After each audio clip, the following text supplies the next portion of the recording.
त्रिपुरा की धरती का इतिहास बहुत बड़ा है, भरा हुआ बहादुरी और हिम्मत की कहानियों से। ऐसी ही एक कहानी है शमशेर गाजी की, जो उन लोगों के लिए आशा की किरण थे जिन पर जुल्म होता था। 18वीं सदी के अंत में पैदा हुए शमशेर गाजी का बचपन अपने लोगों के संघर्षों में बीता। उन्होंने देखा कि कैसे उनके लोग जालिम शासकों के नीचे तड़प रहे थे। इसने उनके दिल में आग लगा दी, न्याय पाने की एक तीव्र इच्छा। शमशेर गाजी किसी राजघराने में पैदा नहीं हुए थे, वो आम लोगों में से एक थे। वो उनके दर्द, उनकी उम्मीदों और उनके सपनों को समझते थे। उनकी सहानुभूति और उनके नेतृत्व के गुणों ने लोगों को उनकी ओर खींचा। वो आशा का प्रतीक बन गए, उन लोगों के लिए एक सहारा जो एक बेहतर जिंदगी चाहते थे। शमशेर गाजी की कहानी सिर्फ लड़ाई और जीत की नहीं है, ये कहानी है इंसानी जज्बे की, अन्याय के खिलाफ खड़े होने के अटूट साहस की। उनकी जिंदगी एक प्रेरणा है जो हमें याद दिलाती है कि मुश्किल हालात में भी एक इंसान फर्क ला सकता है। शमशेर गाजी के समय में त्रिपुरा नसीर मोहम्मद के जुल्म के नीचे दबा हुआ था। एक क्रूर और लालची राजा नसीर मोहम्मद को अपनी प्रजा की परवाह नहीं थी। उसने बहुत ज्यादा टैक्स लगा दिए, जिससे पहले से ही परेशान किसान और कारीगर और गरीब हो गए। नसीर मोहम्मद का राज डर और तकलीफ से भरा था।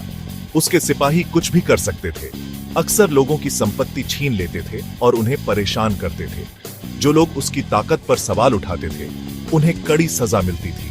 त्रिपुरा के लोग एक ऐसे नेता की तलाश में थे जो नसीर मोहम्मद के अत्याचार से उन्हें आजाद करा सके। उन्हें वो नेता शमशेर गाजी में मिला। दबे हुए लोगों के दिलों में विद्रोह के बीज बोए गए, जिन्हें शमशेर गाजी की आशा ने पोषित किया। वो नसीर मोहम्मद के अत्याचार के खिलाफ विरोध का प्रतीक बन गए। एक दिन एक घटना ने विद्रोह की आग भड़का दी। नसीर मोहम्मद के कुछ सिपाहियों ने एक गांव के बुजुर्ग, जो समाज में सम्मानित व्यक्ति थे, के साथ बदसलूकी की। ये क्रूरता आखिरी सीमा थी। शमशेर गाजी के नेतृत्व में गांव वालों ने विरोध किया। ये विरोध भले ही छोटा था, लेकिन पूरे त्रिपुरा में हलचल मचा गया। इसने नसीर मोहम्मद के आतंक के अंत की शुरुआत का संकेत दिया। शमशेर गाजी सिर्फ बहादुर ही नहीं, बल्कि एक कुशल रणनीतिकार भी थे। वो जानते थे कि नसीर मोहम्मद को हराने के लिए उन्हें त्रिपुरा के लोगों को एक करना होगा। इसलिए वो गांव-गांव गए, अपने मकसद के लिए समर्थन जुटाया। उन्होंने आजादी, न्याय और त्रिपुरा के बेहतर भविष्य की बात की। उनकी बातें लोगों के दिलों तक पहुंची, जो लंबे समय से नसीर मोहम्मद के जुल्म सह रहे थे। उन्होंने शमशेर गाजी के प्रति अपनी वफादारी दिखाई। उनमें वो नेता देखा जिसकी उन्हें सख्त जरूरत थी। जल्द ही किसानों, कारीगरों और यहां तक कि नसीर मोहम्मद की सेना के कुछ असंतुष्ट सिपाहियों ने भी शमशेर गाजी का साथ दिया।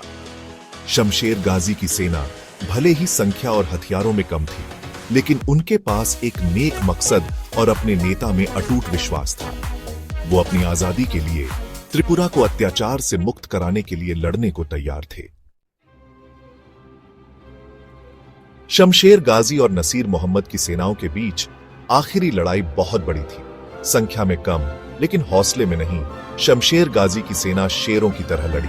वो जानते थे कि वो अपने परिवार, अपनी जमीन और अपने भविष्य के लिए लड़ रहे हैं। शमशेर गाजी खुद एक निडर योद्धा आगे से नेतृत्व कर रहे थे।